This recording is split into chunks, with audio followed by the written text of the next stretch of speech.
जय श्री कृष्ण, राधे राधे। और कल सारी पूजा अर्चना सब हो चुकी है।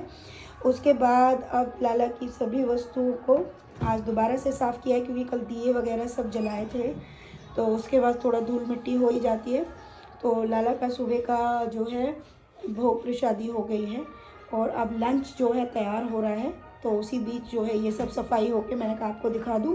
और आज लाला रेस्ट करेगा, क्योंकि कल सभी बहुत थक गए थे, क्योंकि 11 साढ़े 11 बजे कल हमने लाला को शयन कराया था, क्योंकि काफ़ी समय हो गया था, क्योंकि सारी चीज़ें सजावट हुई थी, उनका शयन वगैरह। और फिर सुबह में हम सुबह से ही सारी सफाइयों में लगे हुए हैं। तो आज के दिन छुट्टी है लाला की। और अब लंच से पहले उसने बोला मेरी सारी वस्तुएं मतलब साफ़ करो। ये है कांसे के बर्तन, ये कांसे के भी यूज़ होते हैं और चांदी के भी, ठीक है।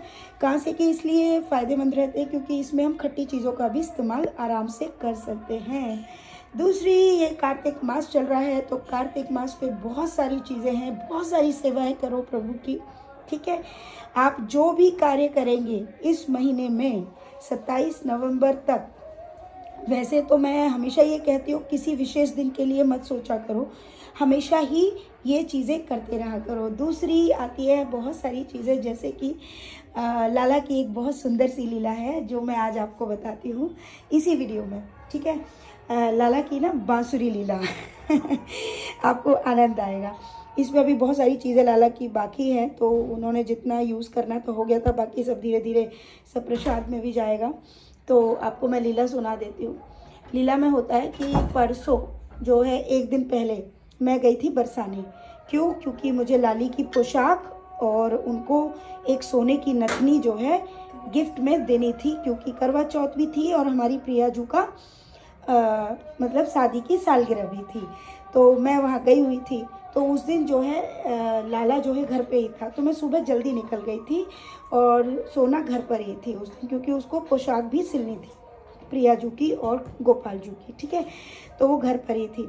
तो हुआ ऐसे कि जब मैं गई तो उस दिन थोड़ा सा लेट भी जगे थे कि आराम से लाला का सिंपल श्रृंगार करेंगे। और उस दिन भी हमने दर्शन बंद रखे थे लाला के, क्योंकि लाला इतना हैवी मेकअप करता है ना, मतलब मेकअप से मतलब है उनका श्रृंगार इतना हैवी होता है कि उनको हफ्ते में 2 दिन रेस्ट की बहुत ज़रूरत होती है, और हमें भी ज़रूरत होती है ठीक है। तो क्योंकि काम हमें सारा शेड्यूल करके रखना पड़ता है, तो ऐसा ही हुआ। तो मैं वहाँ गई थी, तो जब मैं थी तो रास्ते में ही मतलब लीला का जो है श्रवण किया था। तो लीला में ये था कि लाला दिखता है कि सेविका देखती है कि लाला जो है बरसाने में मेरे पीछे ही है, मतलब मेरे साथ है, लेकिन मैं उसको नहीं देख रही हूँ, ठीक है। लेकिन मैं उसको देखकर भी पहचान नहीं पा रही हूँ, क्योंकि उसका स्वरूप दूसरा है। सेविका ये चीज़ दूर से देख रही है कि लाला किसके पीछे गया है, क्योंकि दिव्या तो बरसाने गई है, तो लाला कहाँ है, तो उसको समझ नहीं आ रहा। लेकिन अब वो दूर से देख रही है कि ये अपना लाला है कि किसी और का है, लेकिन स्वरूप बदला हुआ है, इसलिए सेविका उसको पहचान नहीं पा रही है, ठीक है। तो वो भागकर उसके पास पहुंचती है, तब तक मैं आगे निकल जाती हूँ। तो वो उसको पकड़ लेती है और कहती है, लाला तू किसका लाला है और तेरा नाम क्या है? तो वो कहने लगा, मैं अपनी मैया के पास आया था, मेरा मन नहीं लग रहा था, मैं अपनी मैया के साथ आया हूँ। तो सेविका बोल रही है कि ठीक है तो मैया के साथ आया, लेकिन उसको ना एक शक हो रहा है, उसके दिमाग में एक डाउट जा रहा है। और डाउट क्या है कि अच्छा ये बता कि तेरे पास ये जो बांसुरी है ये सोने की है? तो वो कहता हाँ ये मेरी सोने की बांसुरी है। बोला किसने दी तेरे को बांसुरी? अब सेविका ना उसको उससे थोड़ा आनंद लेना चाहती है, तो वो सोचती है कि अगर ये बच्चा मुझे थोड़ा सा साइड में मिल जाए तो इसकी बांसुरी छीन लूँगी और जाके अपने करुआ को दे दूँगी, ठीक है, यानी हमारे बाके बिहारी जी को।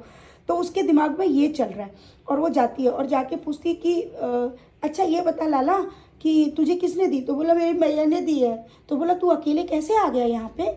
बोला वो मैया राधा से मिलने आई है ना, मुझसे मिलने नहीं आई है, इसलिए मैं आया हूँ, तो मेरे को इधर ही रुकना है। तो वो कहती है कि तभी मतलब उसके दिमाग में आता है कि मैं ऐसा करती हूँ, इसको कुछ खाने को देती हूँ। तभी वो देखती है कि दूर ना पेड़े बिक रहे हैं, मतलब तो वो जाती है और वहाँ से कुछ पेड़े लेती है और लेके लाला से कहती है कि लाला इधर आ तुझे पेड़े खिलाती हूँ, इधर आ। तो लाला को पेड़े का शौक है, लाला फटाफट से जाता है उसके पास, तो कह रही है कि ले तू पेड़ा खा ले। तो वो पेड़ा खाता है और अपनी बांसुरी अपने दूसरे हाथ में पकड़ लेता है। तो सेविका कहती है कि लाला क्या तू मुझे अपना ये पेड़ा देगा क्या? वो सॉरी अपनी बांसुरी देगा क्या? बड़ी सुंदर बांसुरी है तेरी। बोले नहीं मेरी बांसुरी को चोरी कर लेगा। तो बोला देख लाला, मैं तेरी बांसुरी क्यों चोरी करूंगी, मुझे क्या ज़रूरत है। अगर ऐसा होता तो मैं तुझे पेड़े खिलाती क्या, नहीं खिलाती ना। मैं अच्छी हूँ, मैं तेरी बांसुरी बिल्कुल नहीं लूँगी, तो तू मुझे अपनी बांसुरी दे। तो वो जो है, तो लाला कहते सच में नहीं चुराएगी ना। बोल रही मैं सच्ची बोल रही हूँ लाला, मैं तेरी बांसुरी नहीं चुराऊंगी, दे दे। तो वो उसकी बांसुरी सेविका ले लेती है और उसकी तारीफ करती है, बड़ी सुंदर बांसुरी है रे तेरी, बहुत सुंदर है, बता ना कहाँ से मिली। तो बोला कि मैं नहीं, वो ना मेरी मैया नहीं दी है, हाँ, ऐसे बोल के। और वो बांसुरी अपने पेड़े खाने में बहुत मस्त है और बहुत आराम से दोनों हाथ हिला के बांसुरी खा रहा है। इतने में सेविका जो है बांसुरी लेके एकदम तेज भागने लग जाती है। ओ भाई, ये देखते ही लाला बहुत तेज चिल्लाता है और बहुत जोर से रोने लगता है। अब मैं रो के तो नहीं दिखाऊंगी आपको, और बहुत तेज रोता है। और रोने के बाद में वो बोलता है मेरी बांसुरी ले गई चोटी, मेरी बांसुरी चुरा ली चोटी ने, मैं तो छोड़ूंगा नहीं। और लाला भी अपनी धोती पकड़ रहा है, एक तरफ से धोती जा रही है, उसके आंसू भी इतने मोटे मोटे कि उसका सारा काजल जो है ना बिखर गया उसकी आंखों के पास, और रो रो के जा रहा है वाह करके, मतलब बहुत मुंह फाड़ के रो रहा है लाला। और वो भागे जा रहा है। तो सेविका एक जगह पे थोड़ा सा रुक जाती है, लेकिन लाला तुरंत उसके आगे आ जाता है कहीं से भी। तो सेविका से कहते हैं चोटी दे मेरी बांसुरी, दे मेरी बांसुरी, तू मेरी बांसुरी चुरा के भागी। तो बोला मैं तेरी बांसुरी नहीं दूंगी, तू बता मुझे सच सच, सोने की बांसुरी कहाँ से आई तेरे पास, कहाँ से आई तेरी मैया के पास, जो भी है दे मेरे को बांसुरी। और अगर तू ये बोलेगा ना मैं सबको बोल दूंगी तेरे को चोरी करके दिए तेरी मैया ने। बोली मोह कचू ना बताओ, मेरी बांसुरी दे दे, मैं अपनी बांसुरी के बिना रहता नहीं हूँ, दे मेरी बांसुरी। तभी वो बहुत तेज रोता है और रोते रोते ना वो कहता है कि मेरी मैया ने। बोला क्या है तेरी मैया का नाम, तो बोला मेरी मैया का नाम दिव्या है। और जैसे ही वो दिव्या बोलती तो सेविका उसको पहचान जाती है, करुआ हाय तू मेरा करुआ है। तो बोला हाँ। तो बोला जी रूप बदल के काय को घूम रहा है। बोला मैया पहचान लेती ना। तो बोला जब लाला तो आनो होतो तो तू अपने रूप में आया करना, जी कहाँ अलग अलग रूप बदल ले, तो मैं तो करुआ का जी चुरा रही है ती जाए तेरी बांसुरी है। तो बोली ना है मेरो मन ना लगत जा बांसुरी के बिना, मेरी सबसे प्रिय बांसुरी है जी, मैं जही अपने झोरे धरूंगो। तो बोले अच्छा तू अपने पास रख लियो, लेकिन अपनी बांसुरी को तो बोले दूर मन धरे करो, मैं अपनी छाती पे लगा के रख तू और कितने झोरे रखू जाए। तो तभी ना वो कहता है कि तेरे को बांसुरी आती है क्या। बोले हाँ मुझे आती है, मैं तो एक बांसुरी बजा के दिखा। तो बोले तेरी बांसुरी तो बजती भी ना करुआ। बोले बजती है ना, मैं बजा ले तू। तो वो एक मोटी वाली बांसुरी आपने देखा होगा, लाला ने ना उसको लिया हुआ था, वो चांदी की थी। तो लाला उस बांसुरी को लेता है, मतलब बाकी बांसुरी भी उसकी चांदी की है, तो उस बांसुरी को लेता है वो और उस बांसुरी को बजाता है क्योंकि वो गोल है और उसमें पॉइंट्स है। तो बोला कि लाला कितनी सुंदर बांसुरी बजाता है तू। तो बोला देख ये बांसुरी मैं अपने प्रिय भक्तों के लिए बजाता हूँ, जो जो भक्त मुझसे अतः प्रेम करता है, मेरी सेवा में निरंतर रहता है, वो मुझे सेवा दे रहा होता है, मेरी सेवा कर रहा होता है।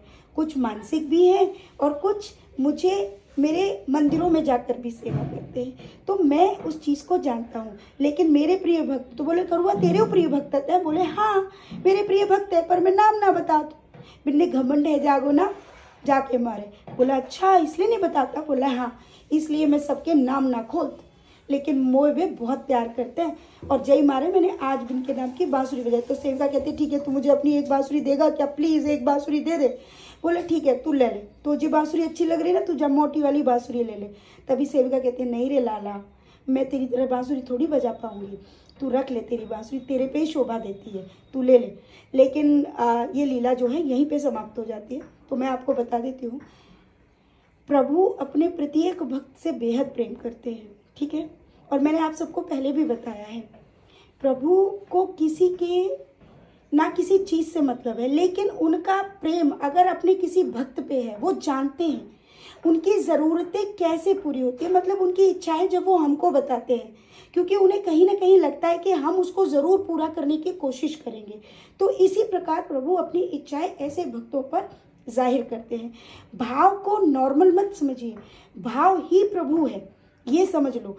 भाव बड़े बड़े आते हैं, लेकिन अब इस भाव में भी दो तरह के भाव हैं। मान लीजिए मेरे पास नहीं है और मुझे भाव आ रहा है महलों का, मैं नहीं कर सकती, कोई बात नहीं, मैं मिट्टी का महल बना सकती हूँ। आप समझ गए। तो ऐसे अनंत चीज़ें हैं, अनंत प्रक्रिया। अब आपके ऊपर है कि आप क्या करते हो। भगवान की सेवा दुनिया की सबसे सुंदर सेवा है, ठीक है।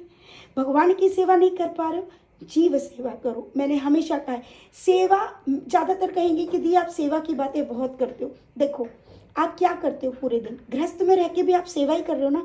आपके बच्चों के लिए भोजन बना रहे हो, क्या कर रहे हो, सेवा कर रहे हो। अपने पति के लिए वस्त्र तैयार कर रहे हो, प्रेस कर रहे हो, ये सब सेवाएं हैं और ये कर्म सेवा गृहस्थ में चल रही है। लेकिन इसके साथ अगर आप प्रभु सेवा भी जोड़ दो तो क्या होगा, वाह, ये वाह हो जाएगा, है ना। ये आपके जीवन को सुंदर नहीं अति सुंदर बना देगा। तो इसीलिए सेवाओं का जीवन में बहुत बड़ा महत्व है।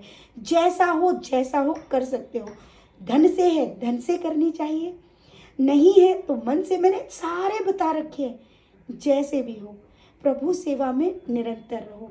कार्तिक मास में प्रभु की सेवा और उनके लिए आपका सारा कर्म पूरा का पूरा पता नहीं कितने लाखों गुना बढ़ता है, ठीक है। तो वो चीज़ों का ध्यान रखते हुए निरंतर सेवा में रहो। हर समय प्रभु का नाम स्मरण करो। काम कर रहे हो, प्रभु का नाम ले लो, अलग से माला जप करने की ज़रूरत नहीं पड़ेगी। प्रभु बोलते हैं ना, तुम्हारे कर्म में भी मैं ही हूँ, है ना। तुम्हारे अंदर मैं ही हूँ, तुम्हारे साथ मैं हूँ, तुम्हारे बाहर मैं हूँ। हर जगह अगर तुम देखना चाहो तो मैं ही मैं हूँ। तो सेवा भी तुम मेरी कर सकते हो, अब तुम्हारे अंदर है। और जिन भक्तों को करुआ से बहुत प्यार है, उन सब के लिए ढेरों ढेरों ढेरों ढेरों आशीर्वाद। और जिस प्रभु रूप को भी आप प्रेम करते हैं, सबको ढेरों आशीर्वाद, खूब सारा प्रेम। राधे राधे, श्री हरिदास। और करुआ के लिए स्पेशल हम इसलिए बोलते हैं क्योंकि करुआ हमें कुछ नाम बताता है, लेकिन उसने मना किया ना, घमंड हो जाएगा भक्तों को, इसीलिए मैं नाम नहीं बताऊंगी। तो खूब सारा प्रेम। राधे राधे, श्री हरिदास।